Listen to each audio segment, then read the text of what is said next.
예, 오늘은 구약에 계시된 예수 그리스도라는 주제로 90번째 시간입니다. 지난 시간까지 다니엘서를 살펴보았고요. 오늘부터는 호세아서로 넘어가겠습니다. 그러면 이 호세아서가 어떤 책인가에 대해서 잠깐 언급을 하고 가겠습니다. 39권의 구약 성경 중 이 대언서로 분류되는 책은 총 17권인데요. 그 중에서 이 이사야, 에레미야, 에가, 에스겔, 이 다니엘 이 5권을 대언서로 분류를 하고요. 그 다음에 오늘부터 살펴볼 이 호세아서부터 구약 성경 마지막 책인 말라기까지 총 12권을 소대언서로 분류를 한다는 것입니다. 소대언서로 분류를 하는 것은 다른 뜻은 있는 것이 아니고 다만 그 분량이 적다는 것이죠. 이 호세아서는 이 12권의 소대언서 중에 첫 번째 책입니다. 이 호세아라는 말의 뜻은 여호와는 구원이시다라는 뜻을 갖고 있는데요. 이 호세아서는 이 구약 성경에서 특별히 좀 독특한 책으로 알려져 있는데요.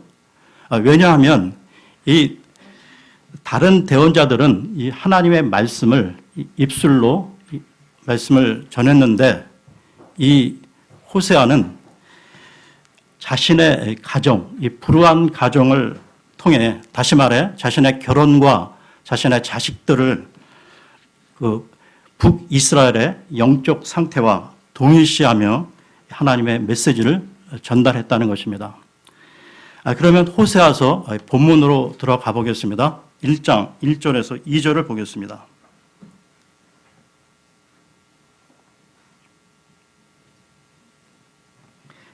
유다 왕 우시야와 요담과 아하스와 히스기야 시대와 이스라엘 왕 요아스의 아들 여로보암 시대에 부엘의 아들 호세아에게 임한 주의 말씀이라. 호세아로 말미암은 주의 말씀의 시작이라. 주께서 호세아에게 이르시되 가서 행음하는 아내를 취하고 행음으로 인한 자식들을 취하라. 그 땅이 주를 떠나 크게 행음하였느니라 하시니라. 이처럼 그 호세아서는 그 서두가 이 호세아의 결혼 이야기로 시작되고 있습니다. 하나님은 이스라엘의 영적 간음을 알려주고 경고하기 위해 호세아에게 음란한 여인과 결혼하라고 하셨는데요. 그래서 호세아는 원치 않은 음란한 여인과 결혼을 하게 됩니다. 그리고 그 이후에 이남일녀의 자녀를 낳게 되는데요. 계속해서 1장 3절, 4절을 보겠습니다. 이에 그가 가서 디블라임의 딸 고멜을 취하니 그녀가 수태하여 그에게 아들을 낳으니라. 주께서 그에게 이르시되 그의 이름을 에스르엘이라 하라. 잠시 뒤에 내가 에스르엘의 피에 대한 원수를 에우의 집에 갚고 이스라엘의 집에 왕국을 그치게 하리라. 호세아가 이 음란한 여인 이 고멜을 아내로 취하여 낳은 그 자녀 가운데 첫 번째 아들 이 장남의 이름을 에스르엘이라고 지었는데요.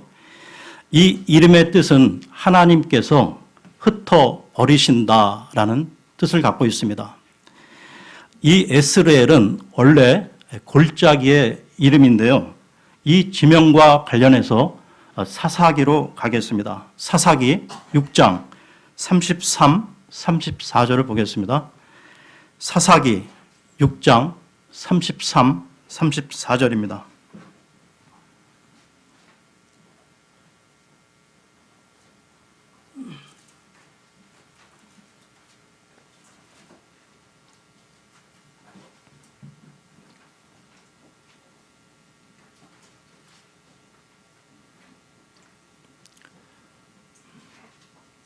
그때 모든 미디안 족속과 아말렉 족속과 동쪽의 자손들이 함께 모이고 건너와서 에스르엘 골짜기에 진을 쳤더라.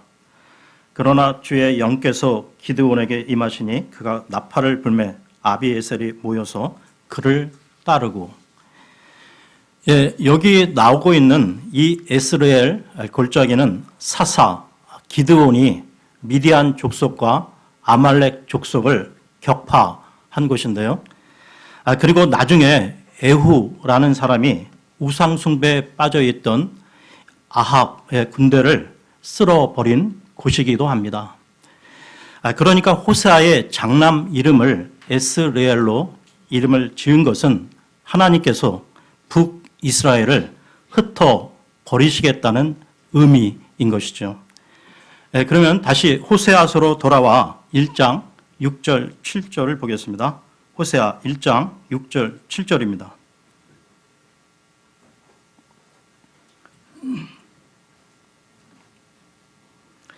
그녀가 또 수태하여 딸을 낳으니 하나님께서 그에게 이르시되 그녀의 이름을 로르하마라 하라. 내가 다시는 이스라엘의 집에 긍휼을 베풀지 아니하고 그들을 완전히 제거하리라. 그러나 내가 유다의 집에는 긍휼을 베풀고 주 그들의 하나님으로 말미암아 그들을 구원하며 활이나 칼이나 전쟁이나 말이나 기병으로 그들을 구원하지 아니하리라 하시니라. 예, 호세아가 이 딸을 낳고 그 이름을 로르하마라고 지었는데요. 그 뜻은 사랑받지 못한다, 긍휼을 입지 못한다라는 뜻을 가지고 있습니다. 북왕국 이스라엘은 아시리아가 쳐들어와 BC 722년에 멸망하게 되는데요. 아시리아는 그 여세를 몰아 남왕국 유다까지 공격을 해왔던 것입니다. 당시 유다의 왕은 히스기야였는데요. 아시리아 군대가 하나님의 이름을 모욕하며 압박을 해왔던 것입니다. 이때 히스기야는 하나님께 자신들을 구원해 달라고 기도를 하게 되는데요. 그러자 하룻밤 사이에 하나님께서 천사를 보내어 포위하고 있던 아시리아 군대 18만 5천 명을 모두 송장이 되게 하셨던 것입니다.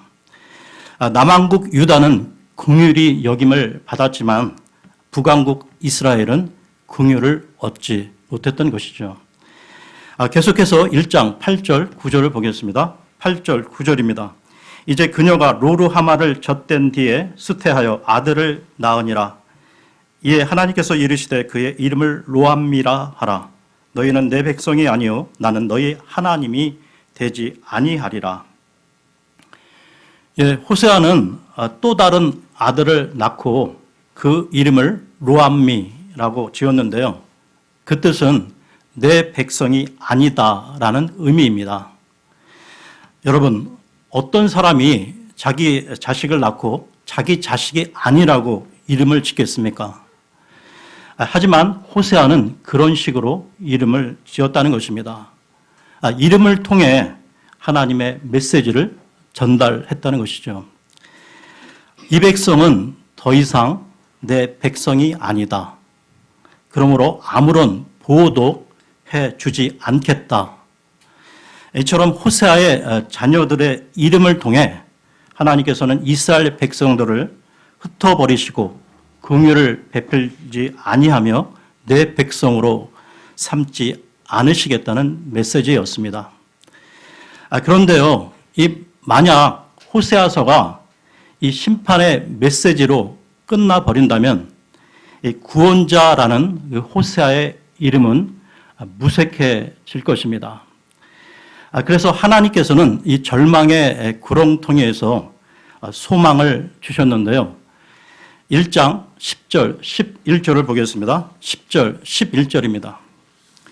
그러할지라도 이스라엘의 자손의 수가 바다의 모래 같아서 헤아릴 수도 없고 셀 수도 없으리니 전에 그들에게 이르기를 너희는 내 백성이 아니라 한 그곳에서 곧 거기에서 그들에게 이르기를 너희는 살아계신 하나님의 아들들이라 하리라.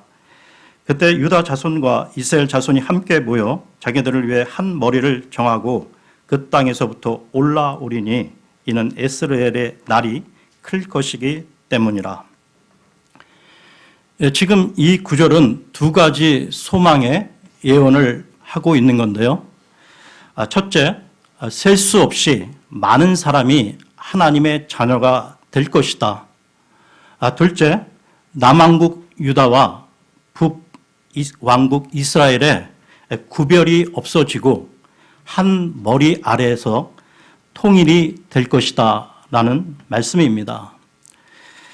그런데요, 지금까지 역사를 보면 그 이스라엘 역사 가운데 남왕국 유다와 북왕국 이스라엘이 통일된 적은 없었다는 것이죠.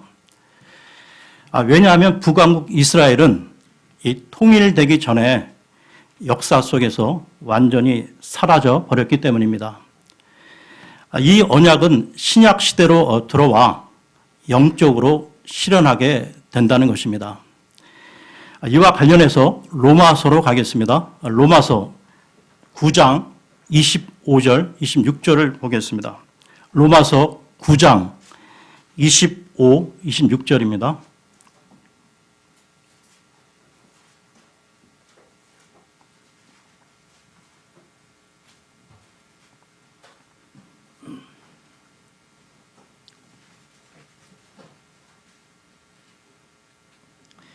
이것은 그분께서 호세아의 글에서도 이르시되 내가 내 백성이 아니던 자들을 내 백성이라 부르며 사랑받지 못하던 그녀를 사랑받는 자라 부르리라. 또 전에 그들에게 이르기를 너희는 내 백성이 아니라 한 그곳에서 곧 거기에서 그들이 살아계신 하나님의 아이들이라 불리리라 함과 같으니라. 그러니까 이 바울은 호세아 1장의 말씀을 인용하며 하나님께서 이제는 유대인과 이방인, 북왕국과 남왕국, 남자와 여자, 종과 자유자 등 아무런 차이도 없이 오직 예수 그리스도를 믿는 자는 모두 구원하신다고 선포했던 것입니다. 이 모든 것을 통일시킬 머리는 예수 그리스도시죠. 예수 그리스도를 참 머리로 해서 아무런 구별 없이 하나가 되는 것입니다. 그러니까 다시 정리하면 호세아는 이스라엘의 정치적 회복을 예언한 것이 아니라 신약 시대의 위대한 구원 역사를 바라보고 예언했던 것이죠. 호세아 1장의 결론은 인간이 아무리 죄로 인해 심판을 받고 멸망을 받아야 할 자리에 있다 할지라도 참 머리이신 예수 그리스도께로 나오면 소망이 있다는 것을 말씀하고 있는 것입니다. 그러므로 사람이 얼마나 의로운지 아니면 얼마나 죄인인지는 별 의미가 없다는 것이죠. 사람은 어차피 도토리 키재기로 50보, 100보인 것입니다. 호세아가 예언하던 시대는 여로보암 2세가 통치하던 시대로 물질적으로는 번영했었는데요. 하지만 영적으로는 가장 어두운 시대였다는 것입니다. 여러분, 어떤 사람이 물질과 돈은 많은데 하나님을 향한 신앙이 없다면 그것은 축복이 아니라 저주가 될 수 있다는 것이죠. 그러면 다시 호세아서로 돌아와서요. 3장 1절에서 5절을 보겠습니다. 호세아 3장 1절에서 5절입니다.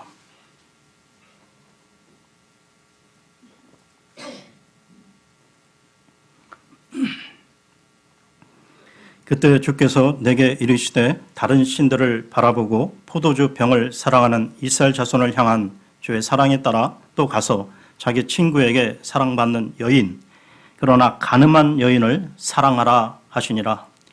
이에 내가 은 15개와 보리 1호멜과 보리 반 호멜로 나를 위해 그녀를 사고 그녀에게 이르기를 너는 많은 날 동안 나를 위해 거하고 창녀짓을 행하지 말며 다른 남자를 위하지 말라.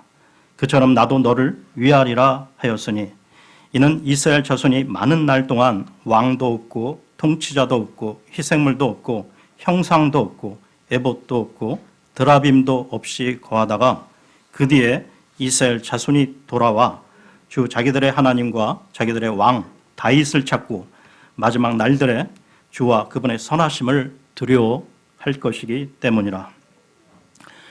예, 호세아 3장에는 호세아가 이 아내를 사랑해서 노예 신분인 아내를 다시 사온다는 내용을 담고 있습니다. 호세아 3장이 우리에게 가르치는 중요한 교리는 구속입니다. 여기서의 구속이란 그 교도소 같은 그 수용시설에 몸이 갇히는 그 구속이 아니고요. 그 구속과 여기에서의 구속은 그 한자가 다릅니다. 성경에 나오는 이 구속이라는 말이 좀 이해하기가 좀 어려운데요. 그래서 하나님께서는 이 호세아 3장을 통해서 이 구속이라는 말이 무엇을 의미하는지 우리에게 쉽게 설명해 주고 있다는 것입니다.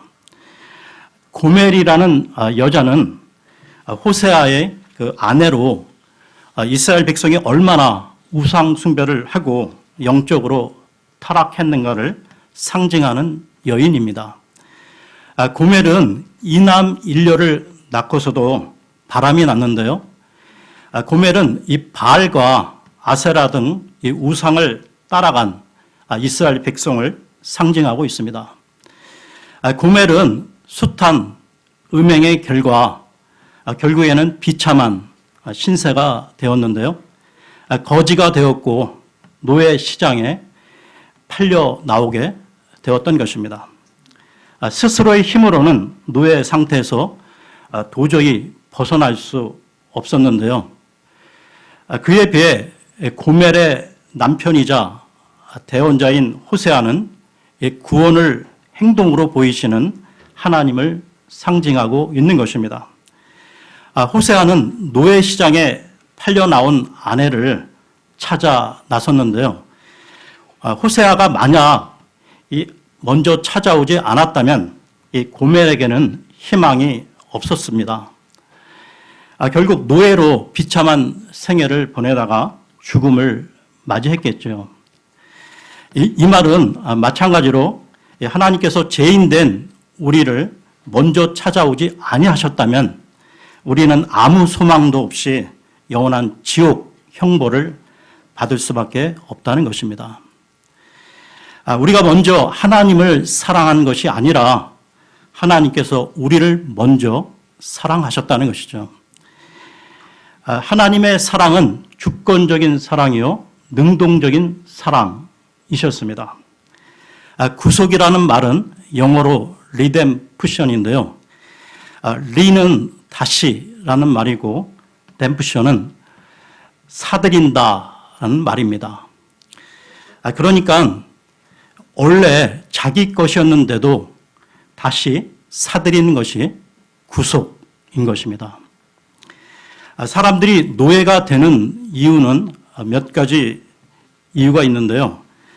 첫째는 전쟁에 져서 포로가 되는 경우입니다. 둘째는 부모가 노예이기 때문에 태어나면서부터 노예로 태어나는 경우이며 세 번째는 본인이 방탕해서 빚을 지고 이 빚을 갚을 수가 없어 노예가 되는 경우입니다. 고멜의 경우는 세 번째로 방탕해서 빚을 지고 이 빚을 갚을 수가 없어 노예가 된 것이죠. 호세아는 이 고멜이 본래 자기 아내임에도 불구하고 이 사람은 내 아내니까 데려가겠다고 하지 못했습니다. 고멜이 빚을 지고 있었기 때문이죠. 그래서 호세아는 은 15개와 보리 한 호멜 반을 주고 고멜을 사옵니다. 호세아는 본래 이 고멜이 자기 아내이지만 대가를 주고 다시 사왔던 것이죠. 이것이 바로 리뎀프션, 구속인 것입니다. 호세아가 고멜을 구속한 것은 하나님께서 죄인들을 구속하신 그 사건의 드라마틱한 예표라는 것이죠. 인간은 하나님이 창조하셨기 때문에 하나님의 것, 하나님의 소유였는데요. 그런데 하나님의 소유인 인간이 죄에 팔려 죄와 마귀의 노예가 되었던 것입니다. 첫사람 아담의 죄로 말미암아 모든 인간은 죄인으로 태어나게 되는데요. 로마서로 가겠습니다. 로마서 5장 12절을 보겠습니다. 로마서 5장 12절입니다.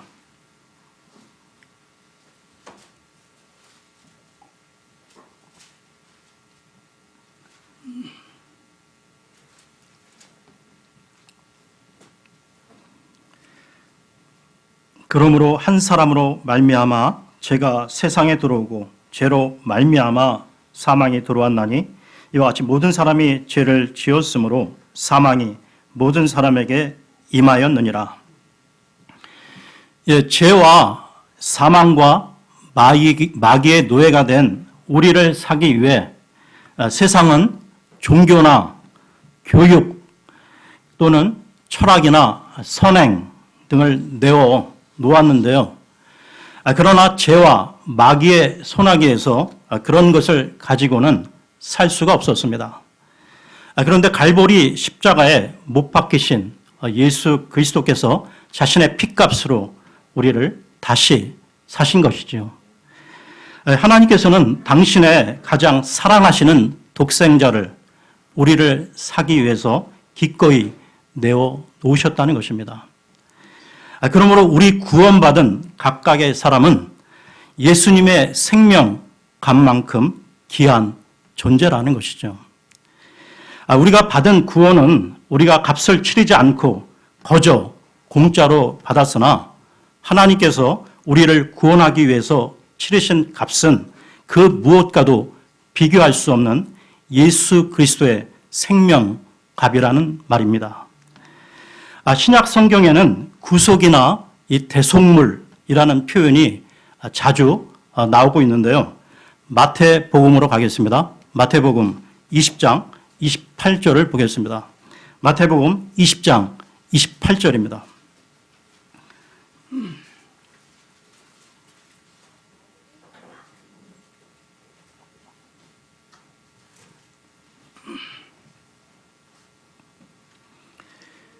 이와 같이 사람의 아들도 섬김을 받으러 오지 아니하고 도리어 섬기며 자기 생명을 많은 사람의 대속물로 주려고 왔느니라 하시니라. 대속물은 노예를 사기 위해서 치르는 속전을 말하는 것인데요. 예수님께서 이 땅에 오신 것이 단순히 말로만 사랑하신 것이 아니라 자기 목숨을 대속물로 치르심으로 많은 사람들을 다시 사들이기 위해서 오셨다는 것입니다.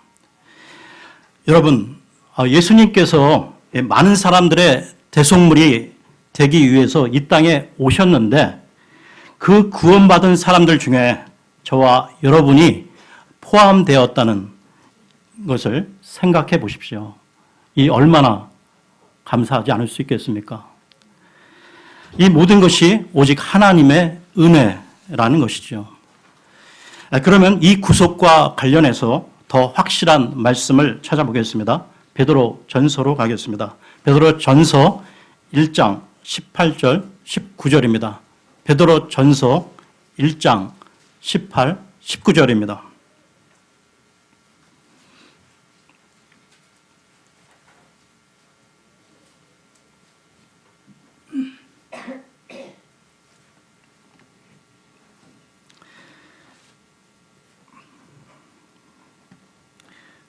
너희가 알거니와 너희 조상들로부터 전통으로 물려받은 너희의 헛된 행실에서 너희가 구속받은 것은 은이나 금같이 썩을 것들로 된 것이 아니요 오직 흠도 없고 점도 없는 어린양의 피 같은 그리스도의 보배로운 피로 된 것이니라.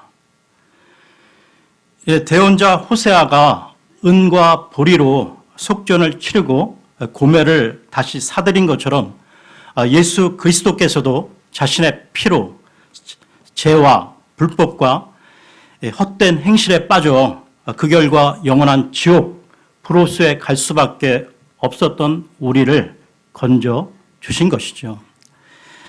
이것이 바로 구속의 사랑인 것입니다. 그리고 우리를 구속하신 하나님께서는 이제 우리에게 그분의 뜻대로 바로 살 것을 명령하고 계시는데요.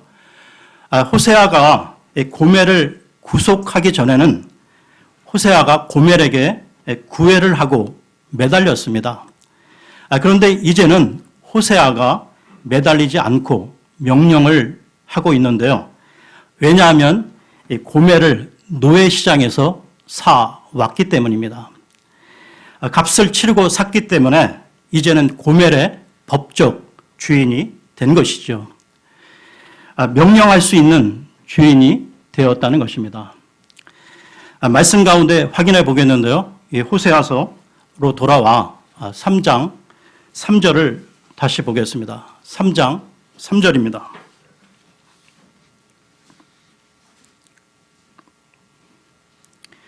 그녀에게 이르기를 너는 많은 날 동안 나를 위해 거하고 창녀짓을 행하지 말며 다른 남자를 위하지 말라. 그처럼 나도 너를 위하리라 하였으니. 호세아가 이 고멜을 향해서 한 명령 가운데 한편으로 우리는 하나님의 마음을 읽을 수 있는데요. 하나님께서는 우리가 하나님과 교제하며 다른 우상을 따르지 않고 하나님의 소유가 되어 하나님을 바라보고 살기를 원하신다는 것입니다.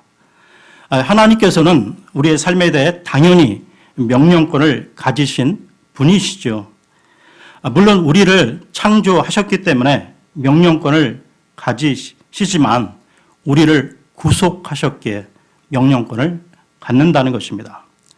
예수님의 피값으로 우리를 구속하셔서 우리의 합법적인 주인이시기 때문에 우리를 향해 명령하실 수 있다는 것이죠.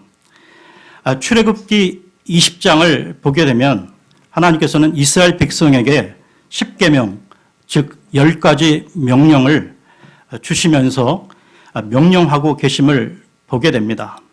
그 명령의 근거를 보겠는데요. 출애굽기 20장으로 가겠습니다. 출애굽기 20장 2절을 보겠습니다. 출애굽기 20장 2절입니다.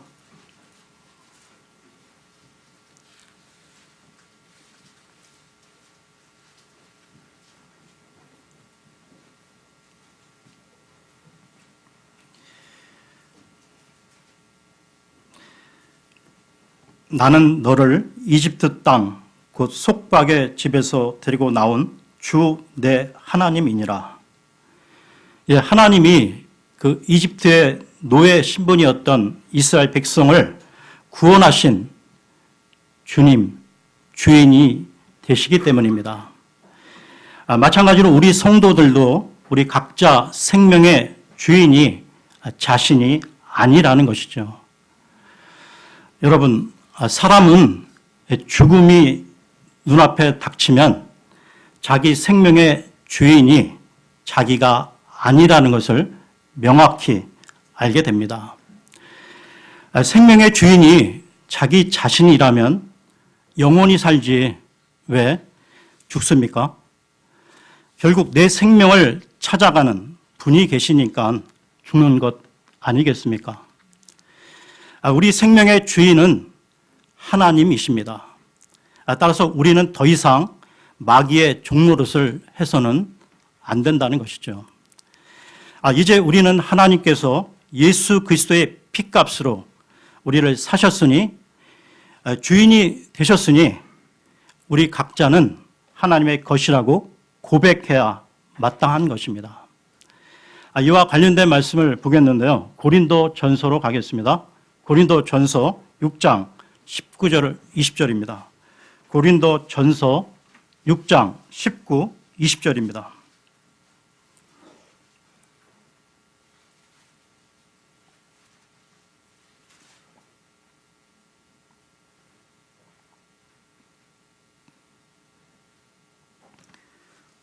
도대체 무슨 말이냐?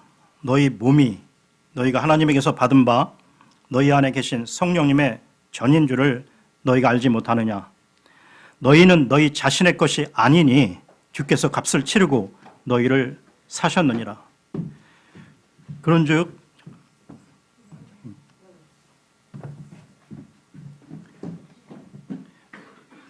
하나님의 것인 너희 몸과 너희 영으로 하나님께 영광을 돌리라. 예, 호세아는 그렇다고 고멜에게 명령만 하지는 않았는데요. 다시 호세아서로 돌아와 3장 3절을 다시 보겠습니다. 호세아 3장 3절입니다.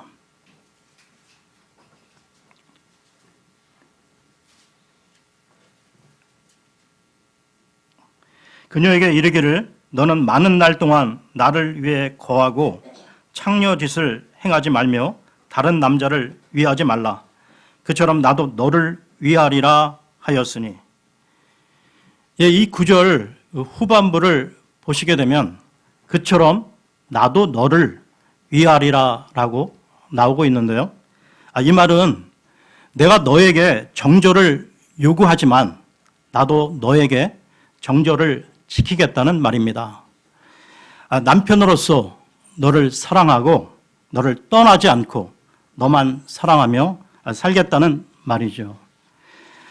더 나아가 이 호세아는 고멜이 그 수치스러운 각오를 갖고 있었고 비참한 상태로 전락했었지만 그런 각오를 묻지 않겠다는 것입니다.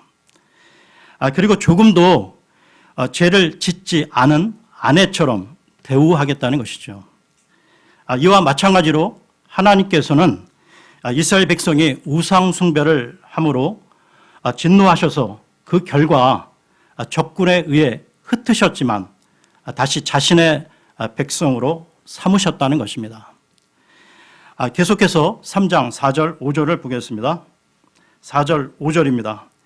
이는 이스라엘 자손이 많은 날 동안 왕도 없고 통치자도 없고 희생물도 없고 형상도 없고 에봇도 없고 드라빔도 없이 거하다가 그 뒤에 이스라엘 자손이 돌아와 주 자기들의 하나님과 자기들의 왕 다윗을 찾고 마지막 날들의 주와 그분의 선하심을 두려워할 것이기 때문이라. 예, 마지막 날들에 이스라엘 자손들이 주 하나님을 구하고 그 왕 다윗을 찾는다고 나와 있는데요. 그분이 바로 예수 그리스도이십니다. 즉 마지막 날들에는 이스라엘 자손들이 예수 그리스도를 믿고 하나님을 두려워하게 된다는 것이죠. 초지일간 이스라엘을 향한 하나님의 사랑은 그 연장선에서 더 나아가 세계 만민을 구원하시고자 하는 하나님의 그 크신 사랑으로 확장되어 나갔던 것입니다. 예, 오늘은 여기까지 하겠습니다.